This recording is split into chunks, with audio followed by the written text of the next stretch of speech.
अस्सलामुअलैकुम दोस्तों, क्या हाल चाल हैं आपके। उम्मीद करता हूं कि आप सब लोग खैरियत से होंगे। आप देख रहे हैं मेरा यूट्यूब चैनल उमर इलेक्ट्रिक और मैं हूं आपका दोस्त उमर जमील। तो जी हाँ दोस्तों, आज का जो मेरा मौजू है वो है इलेक्ट्रिकल वायरिंग के ऊपर कि वायरिंग को कैसे किया जाता है, स्टील वायर को कैसे बनाया जाता है और यहाँ पर जो गलतियाँ होती हैं उनमें आपका कितना अमल दखल होता है, इस बात को भी मद्देनज़र रखा जाएगा। उसके अलावा यहाँ पर जो गुड पॉइंट्स हैं उनको भी आपके साथ शेयर किया जाएगा।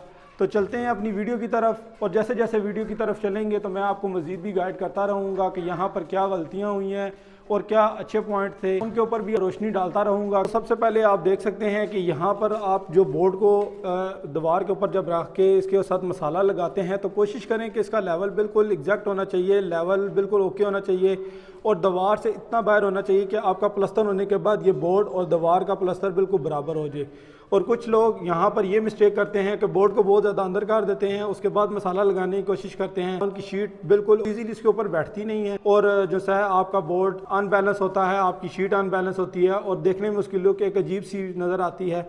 इसलिए कोशिश करें कि जब आप जरियाँ लगा रहे हो सेटिंग को इतना लेवल में रखें ताकि आप जब आप इसके ऊपर शीट लगाएं और प्लस्तर हो तो बिल्कुल ये लेवल हो जाए। इसके साथ ही जैसे मैंने आपको बताया था कि अगर ये लेवल में नहीं होगा तो आपका ये आप देख सकते हैं कि ये इस लाइट प्लग पर ही आप चेक कर सकते हैं कि ये अगर अब लेवल में नहीं था तो मिस्त्री ने भी इसके ऊपर कोई अपना वर्क करने की कोशिश नहीं की, उसने जस्ट इसके ऊपर मसाला लगाया, जैसे भी लगता था लगा कर इसको उसने ख़राब था ठीक था उसने इसको छोड़कर चला गया, जिसकी वजह से ये बोर्ड काफ़ी ज़्यादा अंदर है और कम से कम 1 इंच इसमें गैप है।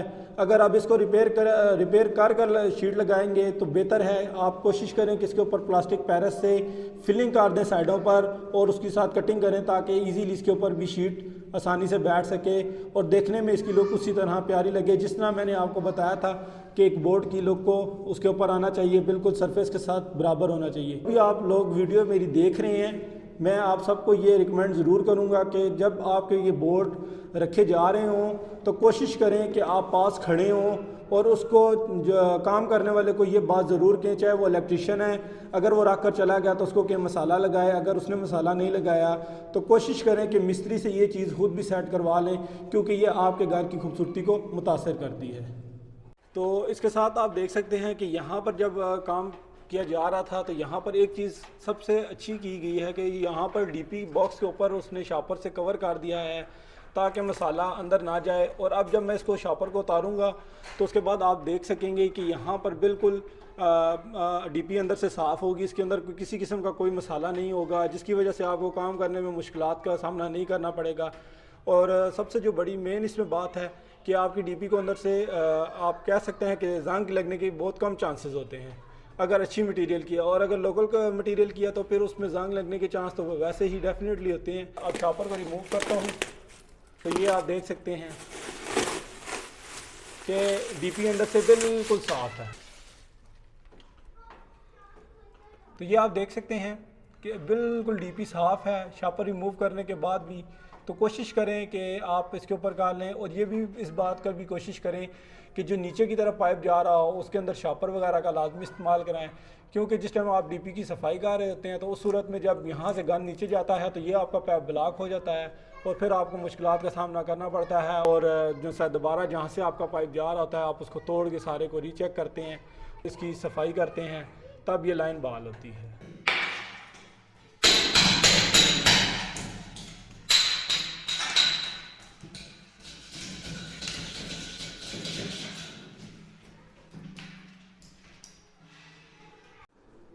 जी तो यहाँ पर आपको अगर मिस्त्रियों की कोताही कहूँ, मालिकों की कोताही कहूँ तो गलत नहीं होगा। तो यहाँ पर एक अदद बोर्ड था, इस मुकाम पर था वो बोर्ड। यहाँ पर जो मिस्त्री थे उन लोगों ने यही किया कि अपने प्लस्तर को सेट करने के लिए इस बोर्ड को छुपा कर चले गए। वो तो कुछ फ़ायदा हमें इस डब्बी की वजह से हुआ कि दीवार डब्बी थी और बाकी पानी की मदद से मैंने इसको ट्रेस किया है। और जैसे जैसे आप देख रहे हैं यहाँ पर सेम बढ़ती जा रही है, पानी डाला है उसके बाद ये जगह पर सेम आना शुरू हो गई है। इसका मतलब है कि मेरी डब्बी यहाँ पर, बोर्ड यहाँ पर मौजूद है और मैं अब इस जगह के ऊपर छीनी और हथौड़े की मदद से इसको हिट करूँगा और सफाई करने की कोशिश करूँगा ताकि यहाँ पर जो बोर्ड है वो मेरा वाज़ेह हो सके।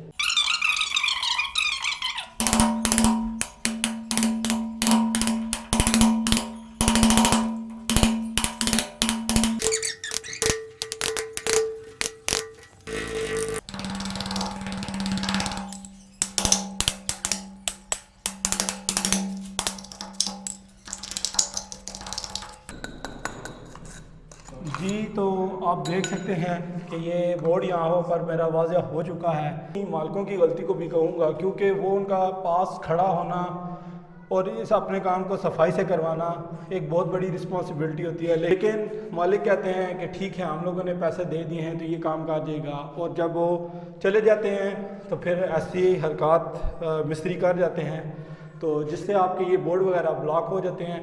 तो कोशिश किया करें कि सामने खड़े होकर कम से कम बोर्ड्स वगैरह की जहाँ पर बिजली की आपकी वायर्स आनी है उस जगह का ख़ुसूसी ख्याल रखा करें, क्योंकि ये आपके घर का नुकसान है, उनका नुकसान नहीं है। अभी अगर यहाँ पर ये प्लस्तर ख़राब हो गया है या कुछ भी हुआ है तो उसमें आपका नुकसान हुआ है, वो काम करके चले गए हैं, उनको इससे कोई गर्ज नहीं कि आपका काम कैसा हुआ। यहाँ पर मैं अपने मिस्त्री जो भाई हैं उनसे भी ही अर्ज़ करूँगा, खुदारा कोशिश किया करें कि आप हज़ारों लाखों मजदूरी लेते हैं तो कोशिश किया करें कि वो आपका हक हलाल में ही रहे, ऐसी गलतियां ना किया करें। आपका भी कुछ नहीं जाता, लेकिन मालिक का बहुत सा नुकसान हो जाता है, और हम भी आप लोगों के भाई हैं, तो फिर हम लोगों को काम करने में मुश्किलात का सामना करना पड़ता है। एक एक बोर्ड को ट्रेस करने में कम से कम आधा घंटा पौना घंटा लग जाता है। इसलिए कोशिश किया करें कि अगर आप उनकी हेल्प नहीं कर सकते तो उनकी मुश्किलात में इजाफ़ा भी ना करें। तो अब सफाई का अमल तो मैक्सिमम कंप्लीट ही हो चुका है, और उसके बाद अब हम लोग तारों को पाइपों के जरिए बोर्ड्स तक पहुंचाएंगे, और वो मैं आपको बताऊंगा कि कैसे हम लोग यहाँ से तार को एंटर करके और दूसरे पॉइंट पे जब निकलेगी तो उसके साथ वायर्स को अटैच करके बोर्ड तक लेकर जाएंगे। बात करते चलें तो मैं आपको बताता चलूं कि स्टील वायर को आप कैसे बनाएंगे। कुछ मेरे दोस्त स्टील वायर को बिल्कुल इतना सा फोल्ड करते हैं और कोशिश करते हैं कि वो आगे से इतना के उसको बारीक कर देते हैं। उनका बनाने का स्टाइल कुछ ये है, इस तरह स्टील वायर को बना देते हैं, जो कि वो नहायत गलत है। आज मैं जो आपको तरीका बताने जाऊँगा उसमें उम्मीद है कि इंशाल्लाह कि चाहे वो कैसा भी बैंड क्यों ना हो, उसमें आपकी तार बिल्कुल किसी किस्म की रुकावट पेश नहीं आएगी, और आपकी जो वायर है वो आसानी अपने हदफ को अबूर करेगी, मतलब उस मुकाम तक पहुंच जाएगी जहां तक आप इसको पहुंचाना चाहते हैं। तो आए मैं आपको बताता हूं कि वो वायर कैसे बनेगी।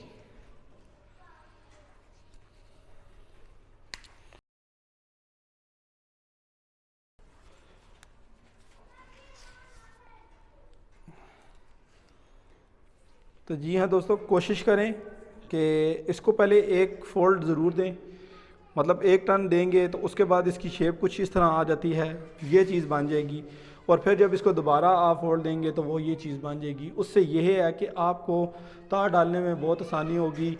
मैं अब वायर को डालूँगा और आप इस चीज़ को चेक कर लेना कि आया कितनी आसानी से वायर अपने हदफ को अबूर करती है। तो लेट्स सी, देखें।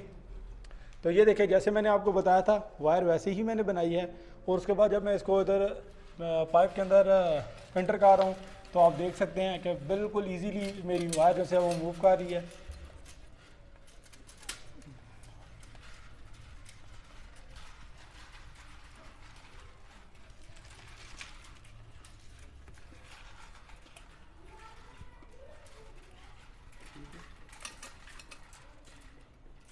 इसके बाद अब हम लोग इसको यहाँ पर लाकर बोर्ड तक इसकी पैमाइश को ले लेंगे, और फिर हम लोग इसको जो इसके पॉइंट्स हैं बल्ब वगैरह के, जैसे कि आपको सामने दीवार पर नज़र आ रहे हैं, इस साइड पर नज़र आ रहा होगा, और इसके अपोजिट पे ही आप देख सकते हैं। तो ये सारे पॉइंट्स को हम लोग कवर करेंगे। तो जैसे जैसे इसके मैं पॉइंट्स को कवर करूँगा वो भी आपको बताऊँगा। तो डिटेल से देखते रहिए वीडियो, इंशाल्लाह उम्मीद है कि आपको इसमें बहुत कुछ सीखने को मिलेगा।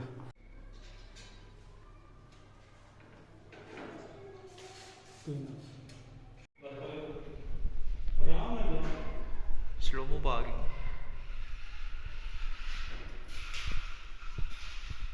तो जी आप देख सकते हैं यहाँ से वायर्स को हम लोगों ने इंटर कर दिया है। अब मैं डीपी से जिस मुकाम से मैंने तार को स्टील वायर को इंटर किया था उसी मुकाम से आप देख सकते हैं, देखेंगे कि ये वायर इधर से निकलेगी।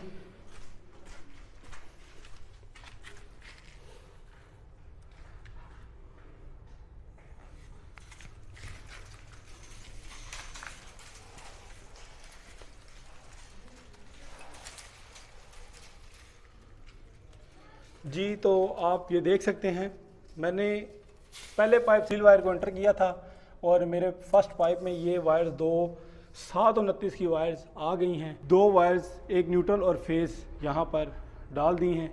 तो अब इस कमरे के कनेक्शन करूँगा तो वो भी आपको बताऊँगा। तो जी हाँ दोस्तों, अब मैं आपको जैसे कहा था कि जैसे ही मैं इसके पॉइंट्स बनाना स्टार्ट करूँगा, मतलब यहाँ से ये एक होल्डर का पॉइंट है और इसको मैंने इसकी वायर को मैंने वहाँ तक बोर्ड तक लेकर जाना है। तो उसके लिए मैं कैसे इसको लेकर जा रहा हूँ तो और कहाँ पर न्यूट्रल को कॉमन किया जाता है वो भी मैं आपको बताऊंगा। एक वायर ऐसी होती है जिसको हम लोग, जो फेज़ वायर होती है उसको हम बोर्ड में ले जाते हैं और जो न्यूट्रल होती है उसको हम यहाँ पर कॉमन कर देते हैं। तो कैसे करते हैं मैं वायर को डालूँगा, उसके बाद आपको बताऊँगा कि आगे कैसे करना है।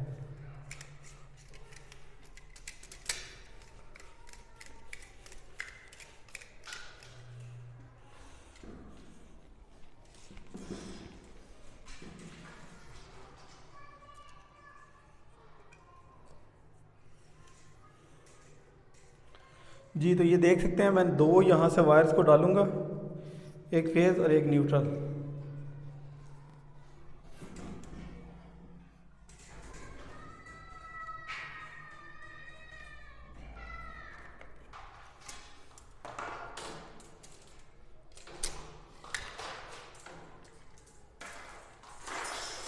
तो दोनों वायर्स को मैं जो सा है इस दीवार डब्बी तक ले आया हूँ। अब मैं चाहे यहाँ पर किसी भी चीज़ का पॉइंट रख सकता हूँ, लेकिन मैंने ये होल्डर के लिए पॉइंट्स बनाए हैं तो मैं यहाँ पर होल्डर को ही इंस्टॉल करूँगा। ये वायर यहाँ से मेरी इस फैन बक्से तक आ गई है। अब इस फैन बक्से में मैं इस वायर को यहाँ से कट कर लूँगा और जो रेड वायर है वो मेरी बोर्ड में चली जाएगी। तो जैसे ही मैं इसको अब आगे कंप्लीट बाकी पॉइंट्स की वायरिंग को कंप्लीट करूँगा, जब न्यूट्रल को यहाँ पर जोड़ लगाऊँगा तो मैं आपको बताऊंगा कि मैंने कमरे की जो न्यूट्रल्स वायर थी उनको फैन बक्से में एक जगह पर कनेक्ट कर दिया और सिर्फ रेड्स वायर को नीचे लेकर गया। रेड वायर्स को नीचे लेके जाने का मकसद यही है कि आपके बोर्ड में जब फेज चला जाता है तो आप वहां से उसको ऑपरेट कर सकते हैं। और न्यूट्रल डायरेक्ट जो सी है वो कॉमन हो गई है तो वो पूरे रूम में उसी तरह न्यूट्रल का जाल बिछा दिया है। तो जी हाँ, मैंने जैसा आपको बताया था कि न्यूट्रल्स को आप देख सकते हैं कि इस फैन बक्से के अंदर मैंने कॉमन कर दिया है। मेरे यहाँ पर 2 पॉइंट्स बनते थे, एक बल्ब का और एक फ़ैन का। तो फ़ैन की वायर्स को मैंने न्यूट्रल यहाँ से कॉमन ले लिया है। तो यहाँ पर आप देख सकते हैं कि बाकी वायर्स को, जो रेड कलर की फेज़ वायर थी, उनको मैंने प्रॉपर ड्रेसअप करके इस पाइप के थ्रू होती हुई यहाँ पर तो इस दीवार डब्बी में आई हैं और इस दीवार डब्बी से अब ये सारी वायर्स को मैं यहाँ पर इस बोर्ड पे लेकर आऊँगा और फिर मैं यहाँ पर स्विच बोर्ड को इंस्टॉल कर दूँगा। यहाँ पर जब मैं स्विच बोर्ड के कनेक्शन कर आऊँगा तो मैं उस पर भी आपको डिटेल से आगाह कर दूँगा ताकि उसमें भी आपको किसी किस्म की कन्फ्यूजन ना रहे।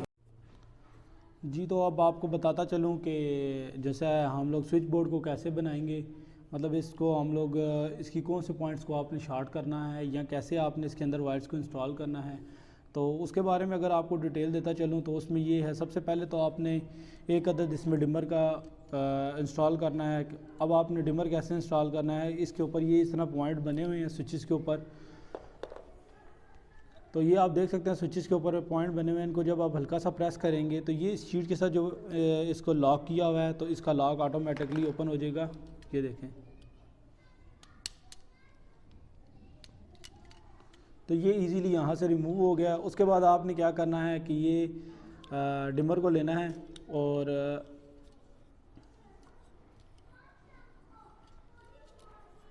तो आपने इसी तरह डिमर को जब इसके साथ रख के इस तरह सिंपली इसके ऊपर प्रेस करेंगे तो ये इसके साथ लॉक हो गया है। और इसके अलावा मैं अब इसको अगर मैंने कॉमन करना है तो जैसे मैंने आपको बताया था कि इसके 2 पॉइंट हैं, ये L1 हो गया और ये कॉमन हो गया। तो मैं इसके कॉमन पॉइंट्स को एक वायर की मदद से सारों को आपस में शॉर्ट कर दूंगा।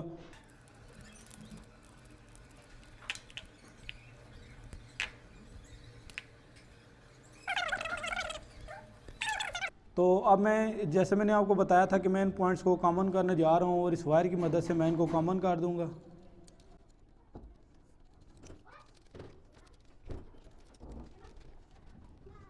और इसी तरह आपने जो नीचे की जो 3 स्विचेस रह जाते हैं, ये 2 तो सॉकेट्स हैं और इसके अलावा ये स्विच रह जाते हैं, तो आपने कोशिश इसी वायर के साथ इनको भी शॉर्ट कर देना है। और कोशिश करें कि इस वायर को कुछ इस तरह बिठा कर लेकर आएँ ताकि आपको वायर इंस्टॉल करते हुए मुश्किल का सामना ना करना पड़े।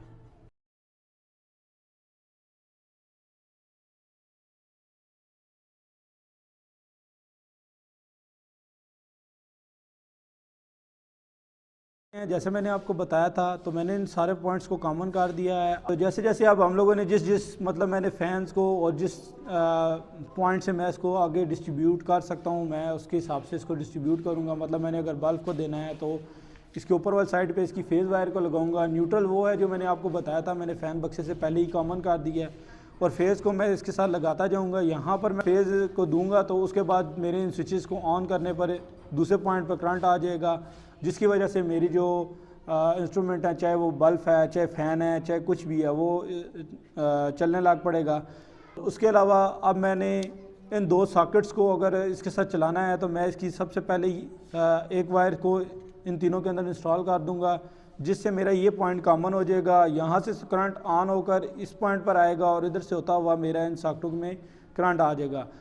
एक बात का ख्याल रखें कि कुछ लोग इसमें ये गलती भी करते हैं कि यहाँ पर आप जब दो वायर्स को इंस्टॉल किया है तो न्यूट्रल फिर आपने इसके साथ इंस्टॉल नहीं करनी, उसके दूसरे पॉइंट्स पर इंस्टॉल करनी है जी। तो ये मेरी अब शीट जो सी है वो कम्प्लीटली तैयार हो गई है। अब मैंने जस्ट इसको यहाँ पर फेस देना है किसी भी एक पॉइंट पर। ये जो कॉमन मैंने की थी यहाँ से लेकर यहाँ तक जो मैंने पॉइंट्स को कॉमन किया था, इनमें से किसी भी एक पॉइंट के ऊपर मैं फेस को इंस्टॉल कर दूँगा, और दूसरा जो सॉकेट्स थी उनको एक पॉइंट पे फेज़ आ जाएगा और दूसरे पॉइंट्स पर जो है वो न्यूट्रल आ जाएगी।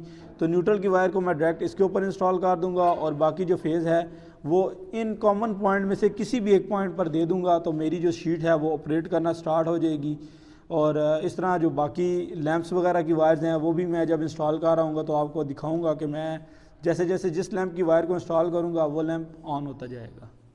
तो जी हाँ, मैं जैसे कि आप देख सकते हैं कि वायरिंग के लास्ट मराहिल में दाखिल हो चुका हूँ। मेरी काम की जो सबसे बड़ी खूबसूरती होगी वो यही है कि मैं इस डीपी को अच्छे से अच्छा रेडी अप करूँ।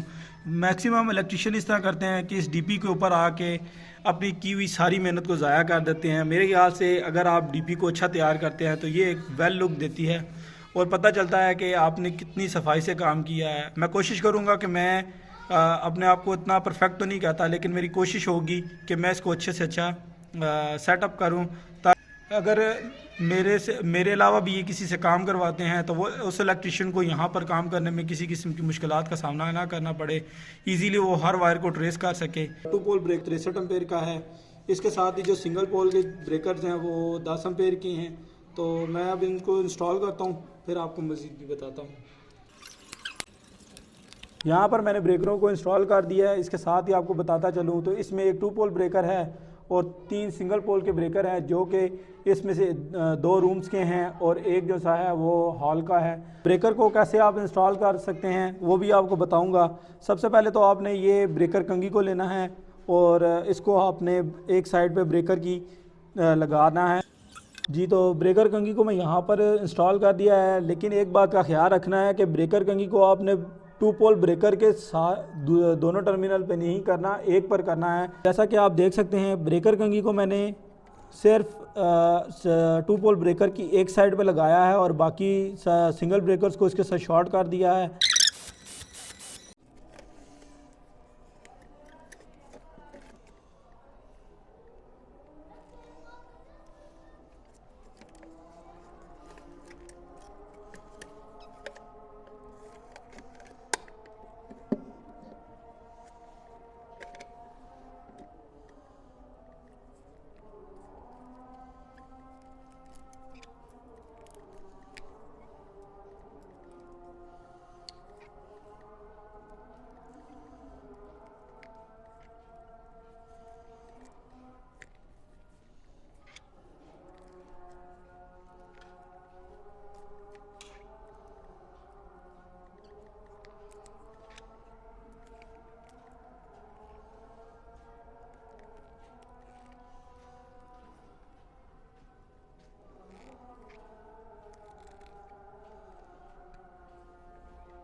तो आप देख सकते हैं कि डीपी मेरी जो सी है वो कंप्लीट हो चुकी है और आपके सामने आप देख सकते हैं कि डीपी की जो से मैंने कोशिश की है कि अच्छे से अच्छा इसको रेडी अप कर सकूं। घर का इस पर लोड चेक करूंगा तो मैं आपको मज़ीद भी इस पर गाइड कर दूंगा कि कौन से ब्रेकर कौन से रूम के लिए है। इधर आते हैं तो आपको बताता चलूँ कि बोर्ड जो सा मेरा ऑपरेशनल हो चुका है और अब हम लोगों ने इसके साथ जो सा मैं जैसे जैसे जिस पॉइंट को ऑन करता जाऊँगा मींस के जो ऊपर मेरे बल्ब वगैरह लगे हुए हैं मैं जैसे जैसे इनको ऑन करता जाऊंगा और आपको दिखाता जाऊंगा कि जो वायर मैं जिस पॉइंट पे लगाऊंगा मेरा वो बल्ब ऑन होता जाएगा। लेकिन ये ऑन फेस पे सिर्फ आप लोगों को समझाने के लिए ये मैं काम कर रहा हूँ। कोशिश करें कि ब्रेकर को ऑफ करके ही आप काम करें।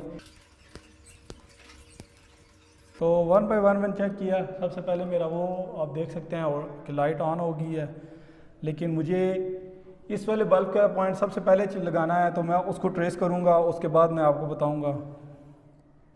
तो ये मुझे ट्रेस हो गया है। सबसे पहले मैं इस वायर को इंस्टॉल कर दूंगा ताकि मेरा ये वाला बल्ब ऑन हो जाए।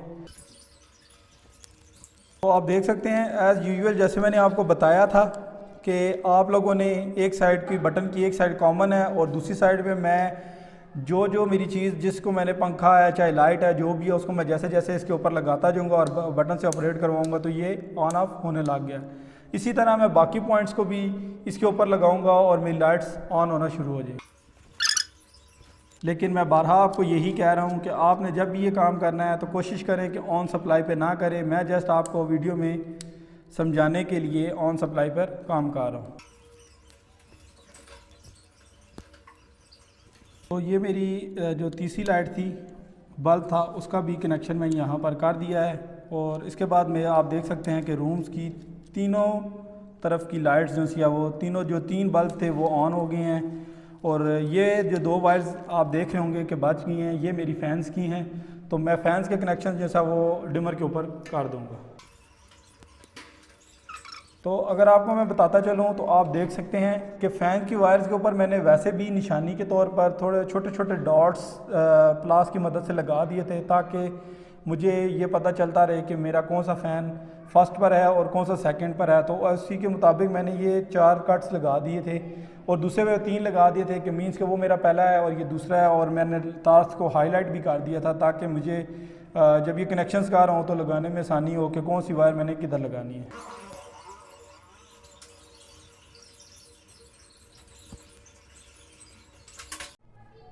तो जी हाँ, इसके अलावा मेरी ये 2 वायर्स बच गए हैं जो कि ये लाइट प्लग के अंदर लगी हुई हैं। उनको भी मैंने इनके साथ इंस्टॉल करना है तो मैंने उसको फेज़ और न्यूट्रल देनी है। तो उसी तरह मैं यहाँ से एक फेज़ ले लूँगा और न्यूट्रल को न्यूट्रल वाली जगह से ले लूँगा।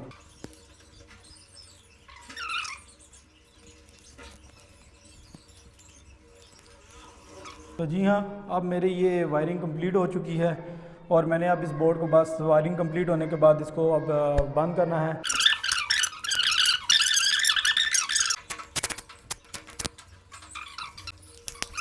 तो जी हाँ, इसके साथ ही आप देख सकते हैं कि हमारा जो बोर्ड है वो भी कंप्लीट हो चुका है। मेरी वायरिंग जो सी है वो यहाँ पर कंप्लीट हो चुकी है। अगर फर्स्ट बटन के साथ मेरे सारे स्विचेस जिस हिसाब से मैंने इनको मैनेज किया था वो कम्प्लीटली अपनी जगह पर उसी हिसाब से ऑपरेट कर रहे हैं जिस बटन से मैं ऑपरेट करना चाह रहा था। तो जी हाँ, फाइनली हमारी जो वायरिंग थी वो कंप्लीट हो चुकी है। मैंने कोशिश की कि आपको बेहतर से बेहतर दिखा सकूं, आपकी रहनुमाई कर सकूं। कुछ ऐसी चीज़ें थी जो मैं बीच में आपको नहीं भी दिखा सका हूँगा, वो सिर्फ इसलिए कि अपने माइंड को उस जगह पर रखना बहुत ज़रूरी है ताकि उसी जगह पर रह कर मैं अपने काम को अच्छे से अंजाम दे सकूँ। उम्मीद करता हूँ कि आपको मेरी वीडियो पसंद आई होगी। अगर आपको मेरी वीडियो पसंद आई हो तो मेरे चैनल को सब्सक्राइब ज़रूर करिएगा और बेल आइकॉन को ज़रूर क्लिक कीजिएगा ताकि आने वाली लेटेस्ट वीडियो आपको इसी तरह मिलती रहे। मिलते हैं किसी नए टॉपिक नई वीडियो के साथ, तब तक के लिए दीजिए इजाज़त। अल्लाह हाफिज़।